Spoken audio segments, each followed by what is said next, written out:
So here, this is the first chapter, which is about banking and monetary policy. So what are the different types of questions that are asked in exam with respect to this topic? I'll just mention few questions.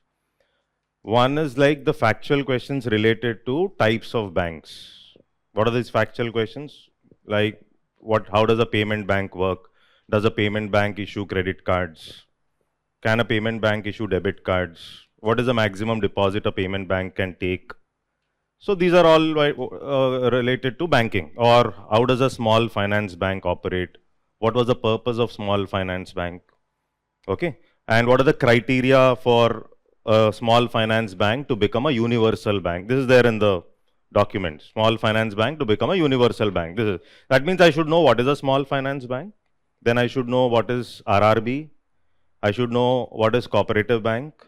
I should know how does a commercial bank work. Are you able to get this? So it's like, if there is a concept on small finance bank, of course, a current affair on small finance bank, you should know how does a small finance bank work also. And then, are there any other specialized banks like the small finance bank, which are called as the differentiated banks? So one such bank is the payment bank. And there were already questions asked related to payment banks. I think you're getting my point, right? So that is types of banks. I'll put it as a criteria, like a types of banks. Then there were some questions in banking, that conceptual questions related to capital adequacy ratio. Capital adequacy ratio, heard of it? So this is something related to the Basel guidelines. Okay, Basel guidelines. Of course, there are some discussions here with respect to NPA, non-performing asset, etc. We'll talk about that. So these are all what? These are the questions. Then with respect to monetary policy, there was this question already asked. Can NBFCs participate in LAF? This was a question that was asked, a dicey question that was asked. Can NBFC, non-banking financial company, participate in LAF? LAF is what? Liquidity Adjustment Facility. According to UPSC, it can participate. That is UPSC's logic is like, of course, all NBFCs cannot participate in LAF. There are certain criteria of NBFC. There's a specific defined criteria for NBFCs which can participate in LAF. Since UPSC question was, UPSC has not given all NBFCs. UPSC question was NBFCs, can they participate in LAF? That means NBFCs, can they take loans from RBI using repo? This is the question. Okay, UPSC answer is yes. Are you able to get this? So these were the recent questions that were asked in the exam. I hope it is clear, right? Understood, right? So now, RBI's monetary policy. So RBI uses different tools. Of course, earlier, 5 years back, 10 years back, the question was, which of the following is a quantitative tool? Which of the following is a qualitative tool? Nowadays, they are not asking such questions. Okay, so they have already asked such questions. Or what should RBI do under circumstances of rupee value fall? Rupee value fall? That means rupee value is depreciating. I think you should be knowing that all currencies, US dollar actually depreciated this year. And in spite of that, rupee also depreciated around 4.5%, which is not a good sign. It indicates structural weakness in the economy as such. Okay, that means what? Dollar did not become strong, dollar has become weaker. In spite of that, our rupee value with respect to dollar has become weaker. Okay, so if you look at dollar index, so dollar index is one index which measures the strength of the dollar with other strong liquid currencies. That is what dollar index does. So dollar index measures the strength of the dollar with other liquid currencies. Dollar index is becoming, index number is increasing, means dollar is becoming stronger in comparison to all other liquid. There are 5 liquid currencies mainly which are taken. Indian rupee is not there in that. So dollar index, when we look at dollar index was becoming weak. That means dollar was becoming, dollar value was depreciating. In spite of that, rupee was depreciating further in comparison to dollar. There are some reasons for that. We'll discuss that in the external sector discussion. But there were many questions earlier that were asked which, like, when the rupee value is depreciating, what should RBI or government do? These were the questions that were asked earlier. So obviously they should follow something, RBI should follow a tight monetary policy. I think you know what is this tight. So the name tight monetary policy or hawkish monetary policy, all are same, almost the same. So tight, hawkish. So whenever there is a threat of inflation, central banks follow hawkish or tight monetary policy, isn't it? Okay, and whenever you have to focus on GDP growth, they follow something like dovish or expansionary monetary policy. These are all basics. Okay, and tight monetary policy means these rates are going to be reduced. Rates are going to be reduced, whether it is repo rate or the reverse repo rate. So these rates are going to be reduced. I hope it is clear, right? So here RBI uses different tools. One is the quantitative tool, another one is the qualitative tools. So quantitative tools, repo rates, reverse repo rates, MSF, okay, standing deposit facility, okay, and CRR and SLR, which are reserve requirements. You should be knowing that RBI has reduced the CRR rates in the recent past. Okay, so the reason for reducing CRR rate, what is the reason? What is the reason for reducing CRR rate from 4 to 3%?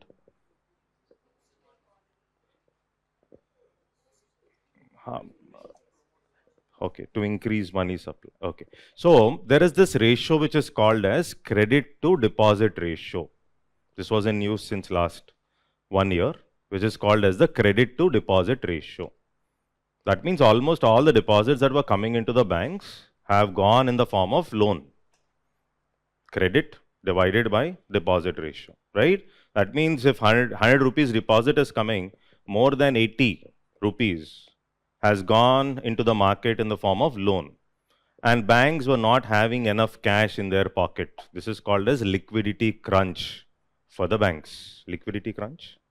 So because of this liquidity crunch, banks were not in a position. So because deposits are not coming into the banks because money was going into mutual funds and other areas. And banks did not have cash. To handle this liquidity crunch, this CRR was reduced in the recent past. I hope it is clear. Okay, so that was done already.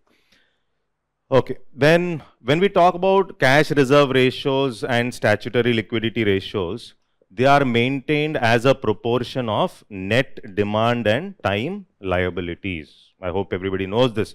So this net demand and time liabilities, when I am talking about liability here, we are talking about banks' liability.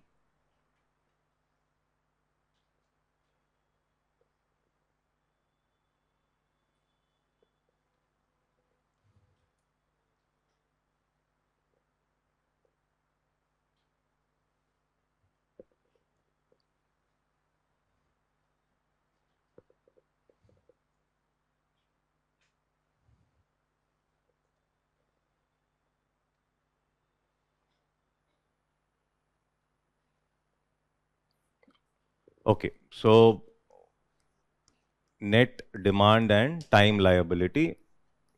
So this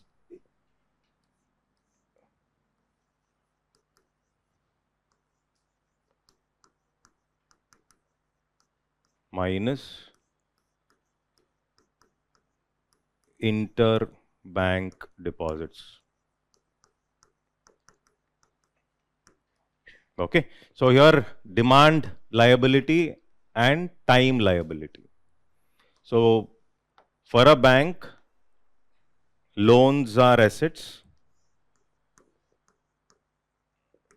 and deposits are liability. Liability is something which I owe to others. Okay, asset is something which I own or something that gives me return in future. So whenever we talk about RBI's balance sheet also or any company's balance sheet, this is what is the logic we use. Liability is something which I owe to others, or it is not my money, to be very specific. It can be owner's money. When I talk about RBI also, when we talk about capital of RBI, okay, the capital of RBI is also in the liability portion. Are you able to get this? Because we are differentiating the organization from the owner or the shareholders. That means shareholders' money also we put it in liability. Okay, we'll come to that anyhow. But here this is very basic. Deposits are liabilities for a bank and loans are asset for a bank. So when I'm talking about total deposits include demand deposits plus time deposits. Demand deposits include the CASA balances of the bank, current account and savings account balances, and time deposits include RDs and FDs. RD is recurring deposit, FD is fixed deposit. Okay, that's the basic understanding. But when we talk about calculation of CRR or SLR, they are always calculated as a percentage of not on the total deposits, but on net deposits or net demand and time liability. What is the reason for that? Is there any logic why they are calculating it on NDTL and not on total deposit?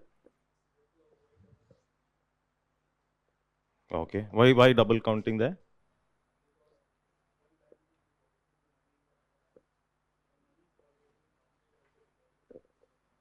Okay, so one is double counting. Okay, so whenever we use the, see all this good, see one more thing here, whenever we talk about quantitative tools and qualitative tools, all these tools are used for handling what?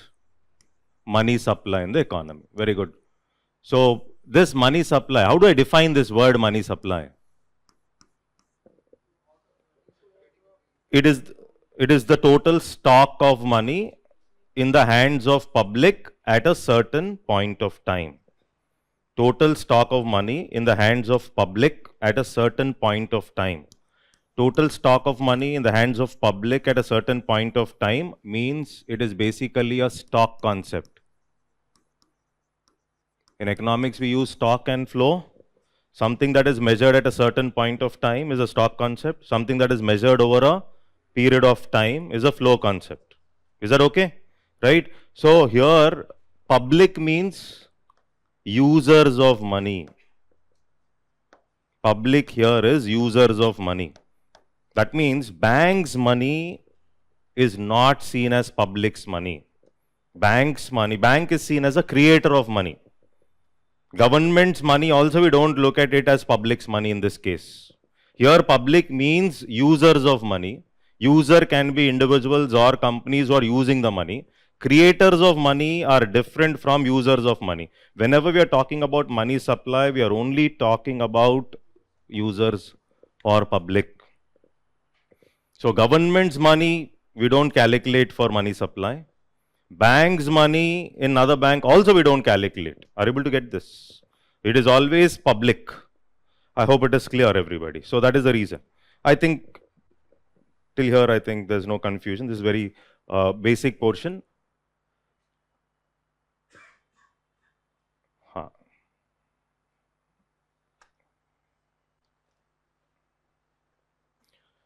Last year, there was 1.5 years back, there was this current affair called as incremental cash reserve ratio. So that time there was situation was a little different. Situation was banks had a lot of cash. And in addition to CRR, RBI has asked banks to maintain an additional 10% in addition to the regular CRR. That was a situation where banks had cash. Today the situation is banks do not have cash and CRR had to be reduced. I think it is clear. So whenever banks do not have cash, RBI is putting in efforts in terms of reducing the CRR so that banks will be able to give more easy credit. Okay. So already these are all quantitative tools. Quantitative tools. And the difference between quantitative and qualitative tools, we call it as selective credit control. Specifically, you want to increase money supply for a certain sector like agriculture or demotivate loan for real estate, etc. So we use something called as qualitative tools. Okay, so one such concept can be loan to value.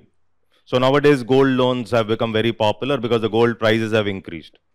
So loan to value or margin requirement is one example of qualitative tool. Is that okay? Suppose the loan to value is 60%. I am putting 1 crore gold, I am taking 60 lakh loan.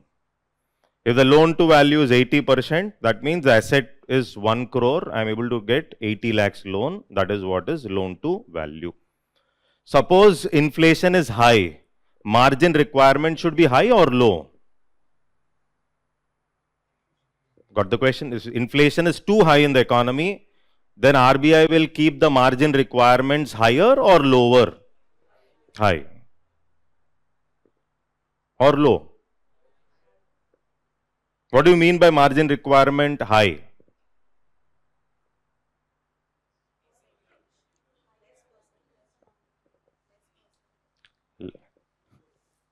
Huh? Yes, somebody at the back. Less money. So it is basically whenever inflation is on a higher side, then RBI tries to reduce demand in the economy. So to reduce demand in the economy, then the margin will be increased. Margin is increased means you should make the funds available by yourself without the assistance of banks. I'm able to get this. Okay, so I think this is clear. Margin requirement is clear. Direct action, these are all qualitative and quantitative tools.